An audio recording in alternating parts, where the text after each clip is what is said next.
Hi, BookTube. It's Gina, and I wanted to do a tag for you today.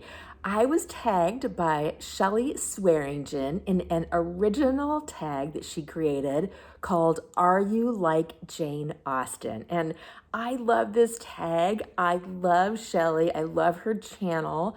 I hope you will all go check her out. She is bubbly and enthusiastic, and she hadn't read a lot of Jane Austen, if any, before this July.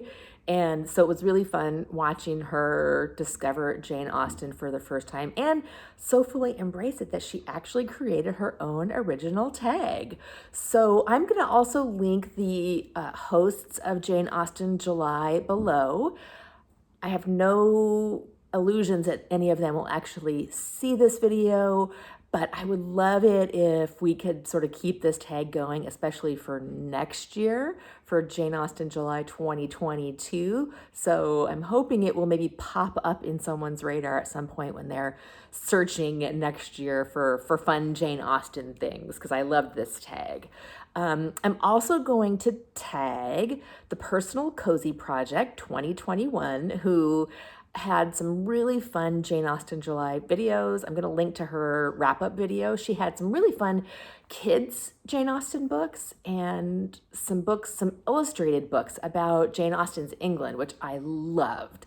And I'm going to tag Annika at Inking Your Thinking, who did a really fun Getting to Know Jane Austen video, and who I would love to hear her answers on this tag. So this is the Are You Like Jane Austen tag. Prompt number 1. Jane Austen was an artist and writer. Give yourself a point if you're an artist. Give yourself an extra point if you're a writer. No to both of these. I do not consider myself an artist or a writer. No. Prompt number 2. Austen was born to a large family. She had a total of 7 siblings, 1 sister and 6 brothers. Give yourself a point if you have 3 or more siblings. Nope. I'm not doing very well so far. I have 2 sisters who I am very good friends with, who I love, who I travel with, but there are only 3 of us, 3 girls in my family. Prompt number 3, Austen did not enjoy her formal education. Give yourself a point if you did not care for school. Once again, no point for me. I liked school. I loved elementary school. I was a nerdy kid that loved going to school, loved reading, and I also really loved college. I majored in English. I got to read. It did not ruin me. I loved my college reading years, so no point for me on that one. Prompt number 4. Dark humor is woven throughout Austen's writing. Give yourself a point if you have a grim sense of humor.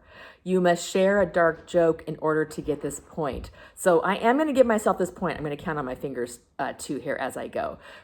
Because, all right, I have to preface this by saying that my producer Greg and I have a very wonderful relationship. He is my dream man. I still get excited when I pull up my driveway and I see his vehicle parked, and I know he's home, and I know we're gonna get to see each other. But we do have sort of a dark sense of humor. We joke all the time about what we're going to do when the other person dies. And I count that as grim. We've a couple times done it in front of other people, and they sort of look at us like we're a little bit crazy. But my joke with Greg is, when you die, I'm going to marry the pool boy. When he's being difficult, usually is when I say that. We don't have a pool.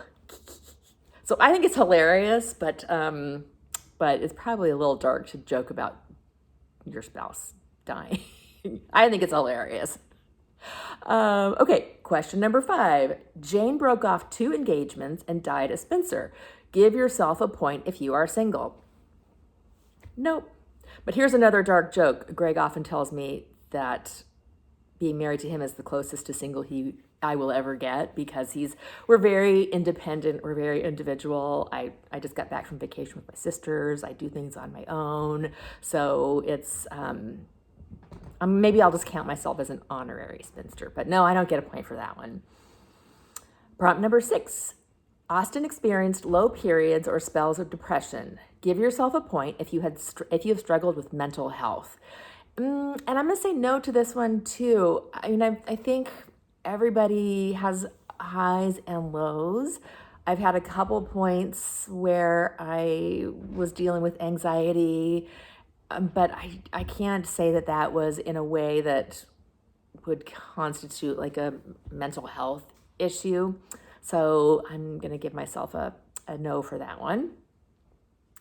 Prompt number 7, Jane moved away from her childhood home in her 20s. So did I. Give yourself a point if you've lived away from your childhood hometown or region. And I'm from California originally. I always feel like a California girl to some extent. I definitely love California. But I've lived here now in the Pacific Northwest since 1991. So I've lived here longer than I lived in California, which is just amazing to me. And a little scary. That means I'm getting older, but that's okay. So I'm going to give myself, a point for living away from my childhood home. So I'm up to 2 now. Prompt number 8, Jane was not vain. Give yourself a point if you have little interest in vanity.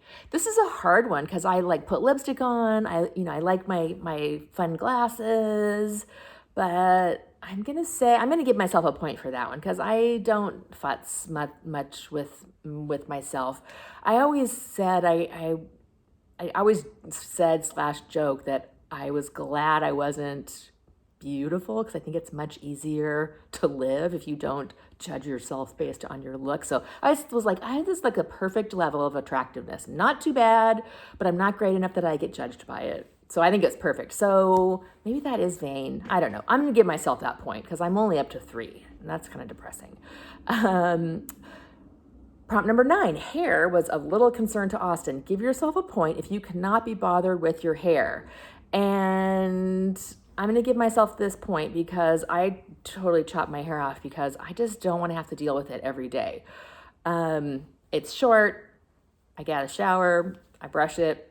I'm done. Now, I do cut it myself, so I have to fuss with it a little bit because I have to trim it when it starts to get long. And so I do think about it. I do cut it, but I don't do anything to it during the day, which I love. And prompt number 10, Austen expressed her distaste for hot weather. Give yourself a point if you dislike the heat. And I love the heat. I shouldn't say this too loudly, given we're having a heat wave and we don't have air conditioning. So it's a little bit of a challenge here in this area because most places aren't air conditioned and a lot of us just are not prepared for the heat. I was just in Las Vegas and it was 107, 108 degrees. We sat at the pool all day long and loved it. And you can deal with that heat because you can go air conditioned places. Everywhere is air conditioned. And we sat out at the pool, so clearly the heat did not bother us. So no, I like the heat. I am an outlier in Seattle because it hits 75 here and everybody's like, I hate it, it's horrible. So I can't give myself that point. So I've been counting on my fingers. I've got 4 points and the scoring is 4 to 5. Though you have less in common with Jane than some, you could probably spend an afternoon with her chatting about your similarities and differences. And I like that. I will agree with that assessment. So this is probably my last Jane Austen July video. I hope that the Personal Cozy Project and Inking Your Thinking will do this tag. I'd love to hear your answers. And I just have loved seeing everybody's Jane Austen videos and seeing what people are reading and buying. I had to pop these up here so I could keep looking at them because they're just so pretty. So I will be back tomorrow for another tag, and I'll be back next year with more Jane Austen July. Bye.